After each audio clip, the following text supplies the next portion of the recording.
සම්බුදු සමවත් පූජා. සම්බුදු සමවතට පියනගන අරිය උතුමන්ගේ පෙළහර. හැමෝටම තෙරුවන් සරණයි. රිකිල්ලගස්කඩ සතිපට්ඨානාගර භාවනා මධ්‍යස්ථානයේ අප්‍රේල් මාස 5 වෙනි දින මහා උපහාර පූජාවක් සිද්ධ වෙනවා.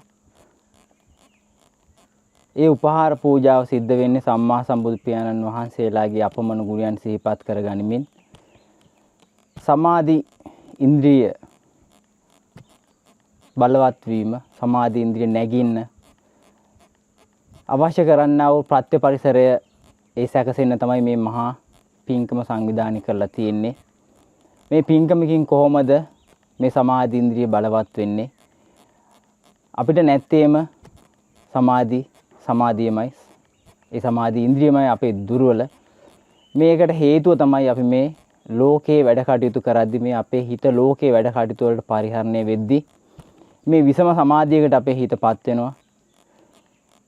අපිට නිවසේ සම්බුද්ධ පූජාවක්වත් තියාගන්න හිත එක ලාස කරගන්න විදිහක් නැහැ. ඒ වෙලාවෙත් අපිට ලෝකේ නැති දේවල් අපේ හිතට ගලාගෙන එනවා.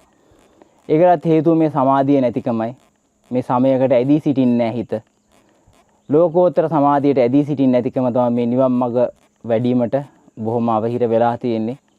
මේ ලෝකෝත්තර සමාධියකට හිත ඇදී සිටින්න නම් මේ ආකාරයෙන් මේ සම්මා සම්බුද්ධ ශාසනය තුල හිත මේ සම්මා සම්බුද්ධ ශාසනයේ වැඩ කටයුතු වල සඳහා පරිහරණය වෙන්න ඕනේ. මේ සද්ධර්මය ඇහෙන්න ඕනේ. මේ සද්ධර්මයේ ඇහෙන පරිසරවල අපි ජීවත් වෙන්න ඕනේ. පරිසර උදා වෙන්න ඕනේ අපේ හිතට. එහෙම මේ පරිසර උදා වුණාම තමයි අපේ මේ හිතේ නිවන් දකින්න මේ සම්මා සමාධිය හටගන්න බීජය වෙන්නේ. ඒ සමාධි ඉන්ද්‍රිය බලවත් වෙන්නේ, ඉන්ද්‍රියක් වශයෙන් නැගෙන්නේ අන්නේ පරිසරයේදී. ඒ වගේම තමයි මේ මහා හඳුන් කූරු පූජාවත් මේ සමාධි ඉන්ද්‍රිය බලවත් කරලා මේ සමාධි ඉන්ද්‍රිය ගැන කතා වෙලා සමාධි ඉන්ද්‍රිය ප්‍රමුඛ කරගෙන මේ වගේ මහා පූජා කරගද්දි මේ සම්මා සම්බුද්ධ ශාසනය සම්මා සම්බුදු පියාණන් වහන්සේලා මුල් කරගෙන මේ සමාධි ගුණය මුල් කරගෙන ඒ සමාධි ඉන්ද්‍රිය නැගෙන්න හේතු වෙනවා.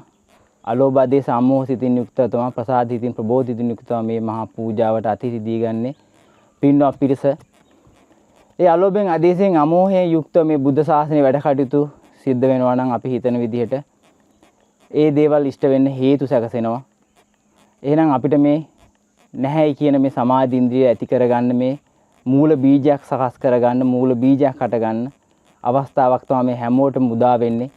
මේ අති දුර්ලභ බුද්ධ ශාසනය තුල සමාධිය කියන වචනේ අපිට නුහුරු වුණත් අපිට මේ ඒවේ ආර්ථය මහා ගැඹුරුයි කියලා හිතුවත් මේ සමාධිය කියන්නේ මේ සමයට ඇදී සිටින අර්ථයෙන් මේ සමයට ඇදී සිටින මොන සමයටද අපිට ඇදී සිටින්න අපේ හිත මේ සම්බුද්ධ ශාසනය තුල මේ නිවන් මඟ මේ නිවන බලාපොරොත්තුෙන් මේ සිහිය පවතින මේ සමාධියයි නැගෙන්න ඕනේ.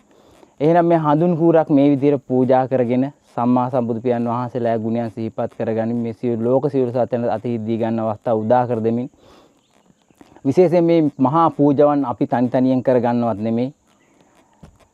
ඒ අපේ සංසාරගත යම්තාක් ගන්න දෙනු තියෙනවා නම් ඒ සිද්ධ වෙච්ච හැම තැනදී මේ අපිට සාධාරණ වෙච්ච අය සිහිපත් කරගෙන ඒ වගේම මේ දිව්‍ය බ්‍රහ්ම පිරිසට අතිහිදී දී ගන්න අවස්ථාව උදා කර දෙමින් ඒ වගේම ඒ පින් බලාපොරොත්තු වෙන ඥාති මිත්‍රාදීන් ඉන්නවනම් සංසාරගතේ හැමෝටමත් ඒ යහපත සාන්තියක් වේවයි කියලා තමයි මේ සියලු ලෝකෙටම සම්මා සම්බුද්ධ ශාසනයක් නැගේවා, සම්මා සම්බුද්ධ ශාසනය බැබලේවා. මේ සම්මා සම්බුද්ධ ශාසනය තුළ මේ සමාධිය මේ සියලු ලෝක සියලු සත්‍යයන්ට ලැබේවා කියන අදිෂ්ඨානයෙන් තමයි මේ මහා හඳුන් කූරු පූජාව මේ හැමෝම වෙනුවෙන් මේ සංවිධායක පිට සංවිධානය කරන්නේ. එහෙනම් හැමෝටමත් මේ මහා පූජාවට අතිහිදී දී ගන්න අවස්ථාව උදා වේවයි කියලා හැමෝටමත් ආශිර්වාද කරලා මේ හැමෝටම මේ මහා පූජාවට අතිහිදී දී ගන්න කියලත් ඒ වගේම ඒ පැමිණෙන්න කියලත් හැමෝටමත් ආරාධනා කරනවා. හැමෝටම තෙරුවන් සරණයි.